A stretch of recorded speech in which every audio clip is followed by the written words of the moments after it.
Nama saya M. Hamdan, SPD, dan sekarang saya bertugas di SDN 003 Bukit Padi.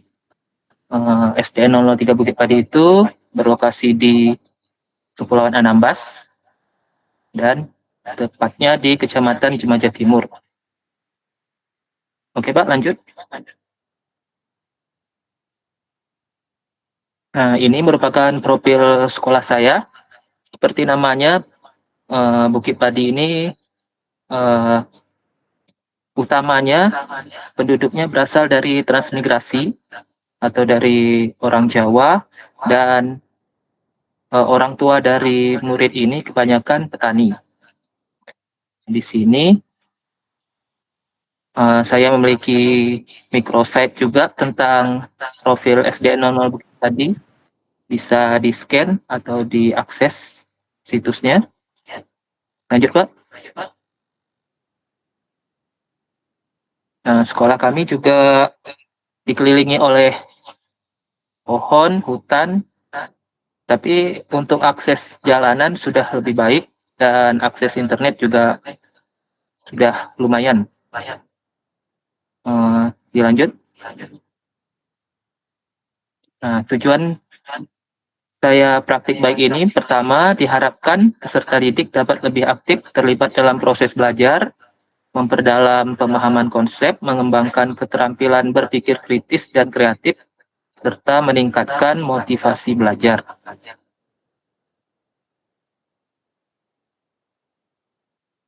Nah, di sini seperti saya judul tadi adalah pembelajaran interaktif, yaitu interaktif itu artinya pembelajaran kita berjalan antara dua arah, antara guru dan murid. Nah, di sini kenapa pentingnya pembelajaran interaktif? Karena pertama adalah meningkatkan keterlibatan siswa. Kalau pembelajaran konvensional seperti yang kita tahu bahwa dulunya pembelajaran itu hanya dari gurunya saja, sedangkan muridnya pasif. Sedangkan pembelajaran interaktif, ini siswanya terlibat dalam proses transfer ilmu. Selanjutnya mempermudah pemahaman konsep. Nah, kalau pembelajaran interaktif atau multimedia interaktif, dalam kata multimedia berarti medianya ada gambar, suara, ataupun interaktif game seperti siswa melihat gambar atau menonton video. Dan yang terakhir, ini juga akan meningkatkan motivasi belajar siswa. Jadi sebelum belajar, tentunya kita ingin agar siswa itu suka dengan materi kita, atau dia fokus dengan apa yang akan kita ajarkan. Lanjut, Pak. Nah, di sini saya akan mempresentasikan dengan metode STAR. Yang pertama ada situasi, kedua tantangan, ketiga aksi, dan terakhir refleksi. Lanjut. Nah, di situasi awal yang saya hadapi di kelas, saya mengajar di kelas 5 SDN 00 Bukit Padi. Pertama dari sekolah ini sudah mendapatkan perhatian dari pemerintah dengan mendapatkan sarana gedung TIK yang baru, Chromebook yang baru. Namun untuk pemanfaatannya hanya digunakan pada saat-saat ANBK saja. Jadi di sini terdapat kekurangan pemanfaatan sarana TIK sehingga saya bisa memulai untuk memanfaatkan teknologi atau gadget-gadget yang ada di sekolah. Kedua, dari siswa, minat belajar yang menurun. Jadi kalau kita belajar dari metode itu aja, jadi siswanya kadang-kadang cepat bosan. Karena itu kita harus mencari yang metode baru untuk belajar. Terakhir, dari yang saya lihat dari luar sekolah, siswa ini kebanyakan dia kecanduan dengan bermain HP atau gawai. Jadi semua informasi yang ada di kampung ini kalau saya masih di kampung, Pak, cuman siswanya ini udah kenal dengan istilah atau kata-kata keren yang ada di luar, di kota-kota. Jadi ini didapat informasinya emang dari HP-nya, jadi dari TikTok dan sebagainya. Sedangkan kita sebagai guru saja masih kurang paham apa yang mereka bicarakan. Karena itu saya menilai bahwa siswa ini kecanduan bermainnya. Jadi dengan ada multimedia pembelajaran ini, saya berharap paradigma siswa itu terhadap gawai atau gadget ini tidak hanya digunakan untuk bermain saja, tetapi bisa digunakan untuk mencari informasi atau belajar, yaitu dengan mengakses YouTube dan sebagainya. Lanjut, Pak. Nah, di sini situasinya tadi yang sudah saya jelaskan bahwa siswa itu cenderung pasif dan kurang tertarik dengan materi pembelajaran. Kalau saya belajar dengan cara konvensional. Kedua juga mereka kesulitan menghadapi konsep-konsep abstrak, terutama dalam mata pelajaran. Memang untuk tingkat kognitif kelas 5 SD ini memang masih dalam konsep konkret. Jadi selama ini kita belajar harus mengajar dengan kalau ada konsep abstrak, jadi kita harus konkretkan dulu. Jadi multimedia pembelajaran yang saya buat ini berfungsi sebagai jembatan untuk kognitif siswa ini bisa memperoleh konsep yang konkretnya. Terakhir, suasana belajar yang kurang kondusif dan hasil belajar siswa juga kurang memuaskan. Lanjut, Pak.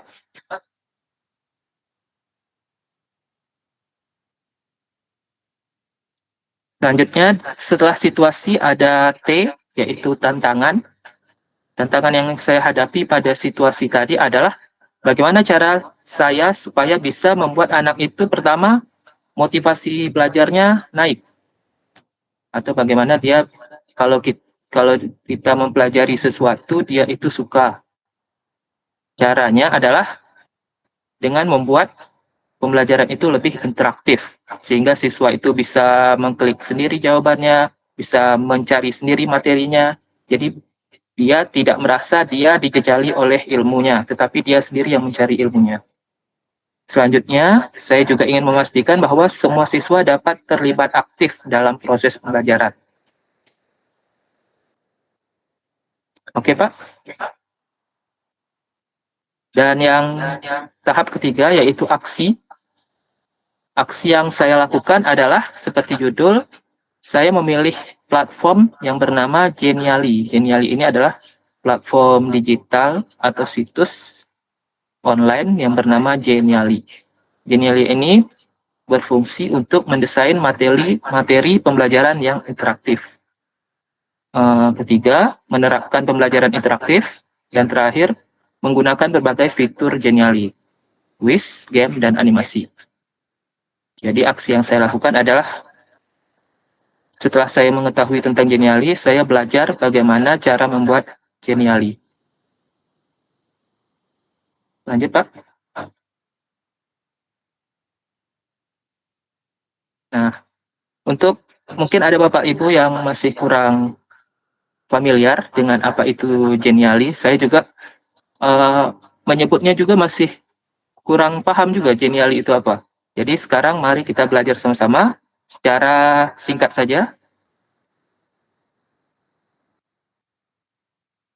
Genially itu sebenarnya adalah platform online yang memungkinkan siapa saja untuk menciptakan konten interaktif yang menarik dan informatif tanpa memerlukan keahlian desain atau coding yang mendalam.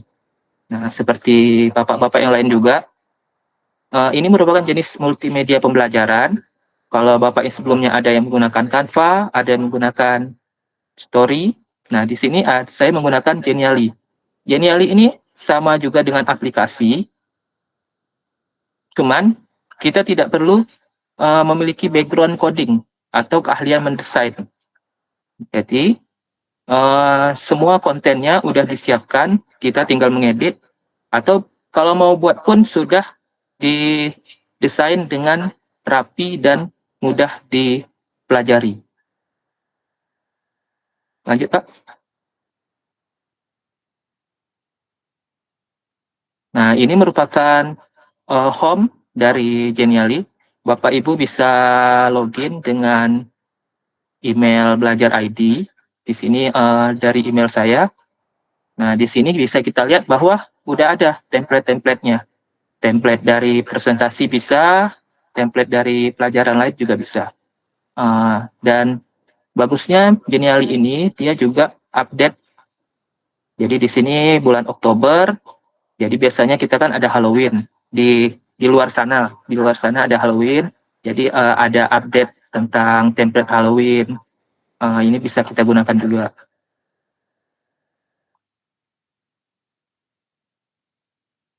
Nah, ini templatenya. Uh, untuk bisa mengajar di kelas itu ada udah sub-sub unitnya udah ada.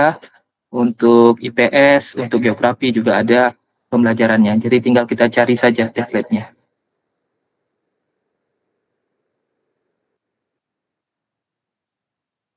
Nah, selain dari template, juga ada yang namanya inspirasi. Jadi inspirasi ini adalah uh, aplikasi yang sudah didesain oleh guru-guru lain sedunia, dan kita tinggal menggunakannya saja.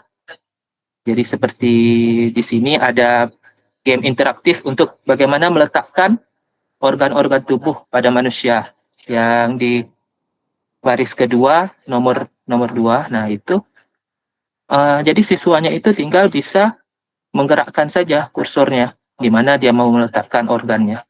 Jadi kita tidak perlu mendesain lagi. Mungkin kita bisa mengedit nama sekolah kita, nama kita, atau nama anaknya. Di sini sangat mudah sekali. Ataupun ada Kitchen Nightmare. Ini kan seperti TV yang terkenal, Kitchen Hell.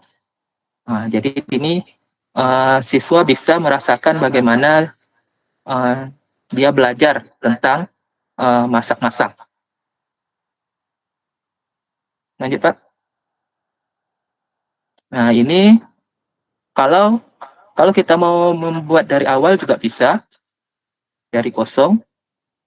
Nah, jadi di sini ada image itu foto kalau kita mau letakkan, resource, dan sebagainya. Saya juga dulunya skripsi itu tentang membuat aplikasi pembelajaran. Cuman kalau dibandingkan dengan yang ini, aplikasi yang saya bikin tahun-tahun dulu itu sangat sulit. Jadi harus kita coding dulu, harus pakai kalimat-kalimatnya. Kalau misalnya salah, harus dicari dulu apa salahnya. Nah, tapi dengan Geniali ini jadi lebih mudah. Jadi kalau kita mau bikin tombol butonnya, udah disediakan, tombol home, tombol next, dan sebagainya. Lanjut, Pak.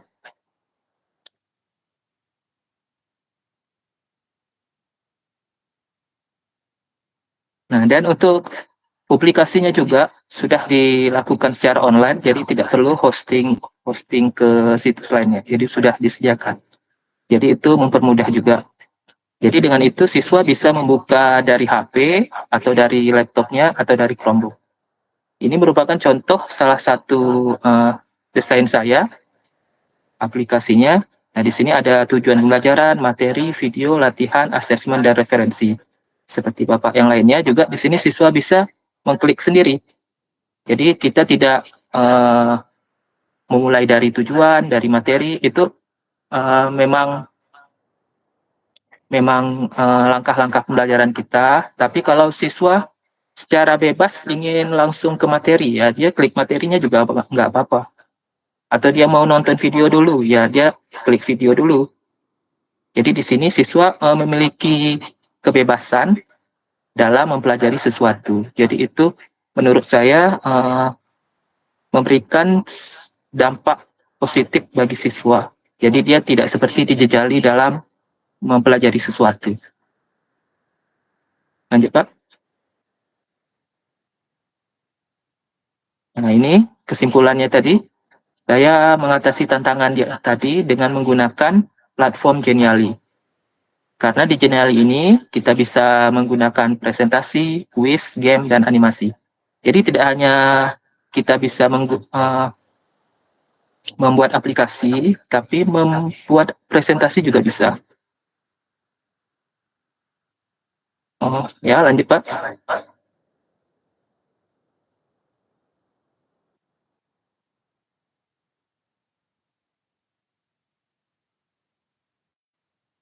Nah, ini merupakan contoh dari aplikasi Geniali yang saya buat.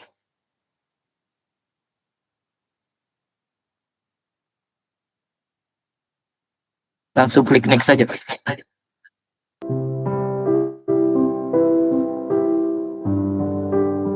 Nah, oke. Untuk yang judulnya, ini adalah biotik dan abiotik. Di sini ada animasinya sedikit supaya siswa itu fokus terhadap materi. Dan seperti yang bilang tadi, ada tujuan, materi, video, latihan, asesmen, dan terakhir referensi. Karena sinyalnya agak nge-lag, jadi dilanjutkan saja.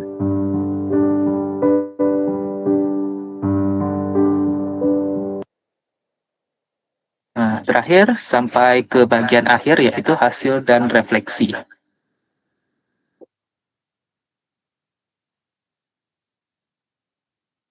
Nah, di sini setelah saya menggunakan pembelajaran dengan Geniali, saya melihat pertama adanya motivasi belajar siswa. Jadi siswa itu setelah dia membuka sendiri tentang aplikasinya, dia belajar dengan lebih sungguh-sungguh. Dan sepertinya entah pelajaran atau apa, kalau misalnya kita memberikan siswa itu laptop atau gadget, dia emang lebih fokus ke layar saja. Jadi mereka lebih aktif dan antusias dalam mengikuti pembelajaran. Dan yang terakhir juga hasil belajar siswa ini juga mengalami peningkatan yang cukup baik. Selanjutnya refleksi dari saya adalah Geniali ini masih versi gratisnya masih memiliki fitur yang terbatas. Jadi perlu fitur premium yang untuk mengakses yang lebih bagusnya lagi.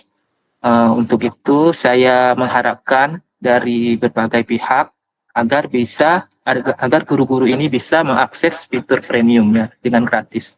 Seperti Quizizz juga dulunya kan aplikasinya banyak yang dinonaktifkan bagi yang gratis, namun pada sekarang ini sudah bisa digunakan yang aplikasi yang bagusnya lagi, sehingga lebih meningkatkan pembelajaran dan guru juga bermotivasi dalam membuat pembelajaran yang lebih aktif. Lanjut, Pak.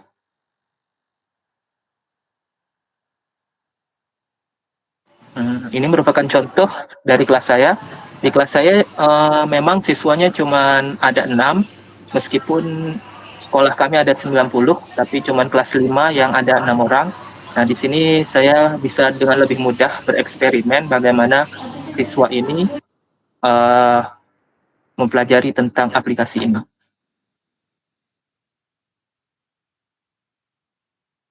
Nah, ini juga salah satunya.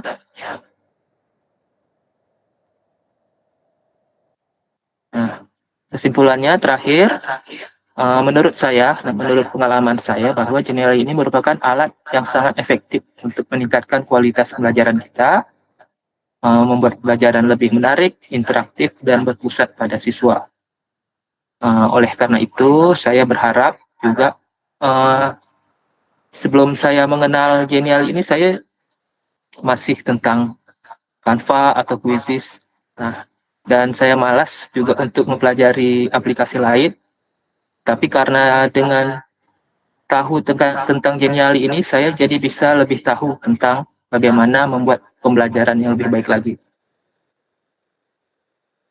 Lanjut, Pak.